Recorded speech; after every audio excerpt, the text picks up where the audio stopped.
জাতীয় নাগরিক পার্টির আহ্বায়ক নাহিদ ইসলাম বলেছেন, একটি নতুন প্রজাতন্ত্র গড়তে হবে। তার জন্য একটি নতুন সংবিধান ও গণপরিষদ নির্বাচন প্রয়োজন। সকালে সাভারে জাতীয় স্মৃতিসৌধে দলীয় নেতাকর্মীদের সাথে নিয়ে বীর শহীদদের প্রতি শ্রদ্ধা নিবেদন শেষে এসব কথা বলেন তিনি।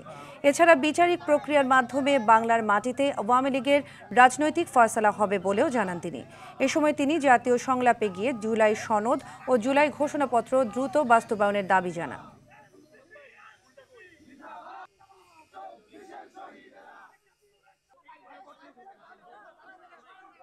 একটি নতুন প্রজাতন্ত্র আমাদের গড়তে হবে এবং তার জন্য একটি নতুন সংবিধান এবং গণপরিষদ নির্বাচনের প্রয়োজন।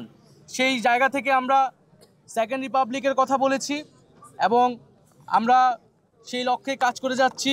৭১-এর সাম্য, মানবিক মর্যাদা এবং সামাজিক সুবিচারের যে বাংলাদেশ, সেই বাংলাদেশ নির্মাণে এনসিপি জাতীয় নাগরিক পার্টি কাজ করে যাবে। পুরো বিশ্ববাসীকে বলতে চাই, বাংলাদেশের জনগণ, মাটি এবং মানুষের যারা রয়েছেন পুরো আকাশের মধ্যে ইনকিলাব জিন্দাবাদ লিখে দেবে ইনশাআল্লাহ।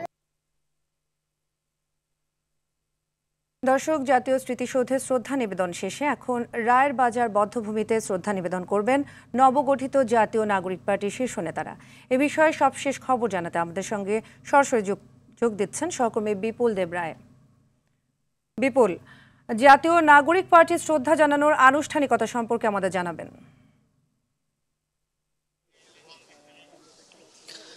হ্যাঁ সাদিয়া, কিছুক্ষণ আগেই তারা কিন্তু এই রায়ের বাজারে বধ্যভূমির যে কবরস্থান রয়েছে, গণকবর রয়েছে, সেখানে এসে পৌঁছেছেন এবং আমরা এখানে দেখেছি নাহিদ ইসলামের নেতৃত্বে জাতীয় নাগরিক পার্টির যে সদস্যরা রয়েছেন তারা কিন্তু এখানে এসে পৌঁছেছেন এবং ধীরে ধীরে বাকিরাও কিন্তু এসে পৌঁছাচ্ছে এবং তারা আমরা আপনাকে দেখানোর চেষ্টা করছি যে আসলে তারা যে গণকবরগুলো দেওয়া হয়েছিল কবরস্থানে সেইগুলো তারা দেখছেন, অর্থাৎ প্রতিটা কবরস্থানে কতজন লাশ ছিল এবং কিভাবে তাদের কবরস্থানে এখানে দাফন করা হয়েছে সবকিছুই তারা বর্ণনা শুনছেন এখানে যারা ছিল এবং দায়িত্বপ্রাপ্ত যারা ছিল এবং এই কবরগুলো যারা দেখাশোনা করছেন তাদের কাছ থেকেও শুনছেন।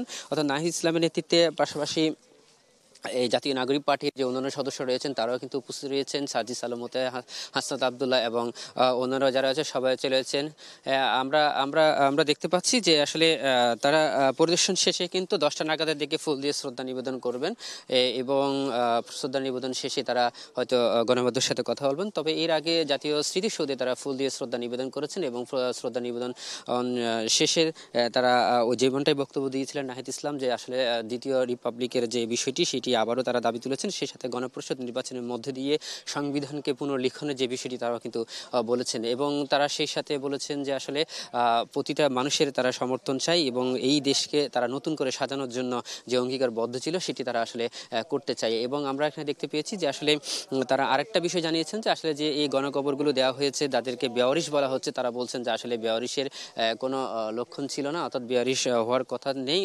কিন্তু ওই সময়ের মধ্যে যখন জুলাই গণ অভ্যুত্থান আন্দোলন চলছিল তখন তাড়াহুড়া করে তাদেরকে কবর দেওয়ার জন্যই কিন্তু এই গণকবরে তাদেরকে দাফন করা হয়েছে, এমনটাই তারা বলছেন। সেই সাথে আমরা আরও কয়েকজনের সাথে কথা বলেছি, তারা বলছেন যে আসলে এর বিচার না হওয়া পর্যন্ত তারা কিন্তু এই লড়াই চালিয়ে যাবে এবং যতটুকু সম্ভব তারা এই সরকার এবং গঠন করার মধ্যে দিয়ে এই দেশটাকে একটা নতুন একটি বাংলাদেশ হিসেবে তারা গড়ে তুলবে। সেই সাথে তারা আরও আপনি দেখতে পাচ্ছেন যে ক্যামেরা চোখেতে যে কবরস্থানের যে বিভিন্ন কতজন করে কবর দিয়ে হচ্ছে সেটিও তারা জানতে চাচ্ছেন। কিন্তু এখানে যারা দেখাশোনা করেছেন এবং ছাত্রদের পক্ষ থেকে একটা প্রতিনিধি দল বিগত জুলাই অভ্যুত্থানের পরবর্তী সময়ে এসে তারা কিন্তু এটার খোঁজ খবর নিয়েছেন এবং আমরা যতটুকু জানি যে তারা যে কবরগুলোর যারা পরিবারের কোনো তথ্য পায় কিনা সেটাও কিন্তু চেষ্টা করা হচ্ছে এবং বরাবরই কিন্তু তারা দাবি করা হচ্ছে যে আসলে যাদেরকে এখানে গণকবর দেওয়া হয়েছিল তাদেরকে আসলে মা বাবা অথবা কেউ থাকতেও পারে কিন্তু তাদেরকে সেটা যাচাই বাছাই না করে তাদেরকে এই গণকবর দেওয়া হয়েছে। আপনি দেখতে পাচ্ছেন ক্যামেরা চোখে যে সাজিদ আলম এবং হাসনাত আবদুল্লাহরা কথা বলার চেষ্টা করছেন যে এই কবরস্থানে যিনি দেখাশোনা করছেন মালি হিসেবে কাজ করছেন এবং কবরে যারা দায়িত্বে ছিলেন ওই সময়ে তারা বিভিন্ন কথা শুনছেন যে আসলে কিভাবে তাদেরকে এখানে দাফন করা হয়েছে এবং তাদেরকে কিভাবে এখানে আনা হয়েছিল, কারা এনেছিল, কতজন লোক জড়িত ছিল সবকিছু তারা আগেও জানতে চেয়েছিল কিন্তু যারা একদম প্রত্যক্ষদর্শী কেউ দেখেছে কিনা সেটা তারা যাচাই বাছাই করছে, তারা এমনটাই আমাদেরকে জানিয়েছেন। এবং পাশাপাশি আমরা আরও দেখতে পেয়েছি যে আসলে জাতীয় নাগরিক পার্টির যে শীর্ষস্থানীয় যে নেতৃবৃন্দরা আছেন সবাই কিন্তু এখানে এসে পৌঁছেছে এবং তারা একটি কথাই বলছে যে আসলে এই গণ অভ্যুত্থানে যাদের যে আত্মত্যাগ, সেই আত্মত্যাগ কখনো ভোলার মতো নয় এবং এই আত্মত্যাগের মধ্যে দিয়ে তারা এই নতুন এক বাংলাদেশ গড়ে তুলবে এবং আমরা জানি কিছুক্ষণের মধ্যে তারা ফুল দিয়ে শ্রদ্ধা নিবেদন করবেন এবং এই যে কিছুক্ষণের মধ্যে তারা ফুল দিয়ে শ্রদ্ধা নিবেদন করবেন এবং আমাদেরকে যেমনটা জানিয়েছেন যে আসলে তারা এই যে নতুন বাংলাদেশ গড়ার ক্ষেত্রে এই গণকবরকে তারা আরও যারা রয়েছেন তাদেরকে যে পরিচয় যদি পেতে থাকে তাহলে তারা সহায়তা করবে এবং পাশাপাশি নতুন এক বাংলাদেশ গড়ার মধ্য দিয়ে তারা এই দেশকে এগিয়ে নিয়ে যাবে এমনটাই প্রত্যয় ব্যক্ত করেছেন। তো সাথিয়া, এই ছিল আমার কাছে সর্বশেষ তথ্য। ধন্যবাদ আপনাকে।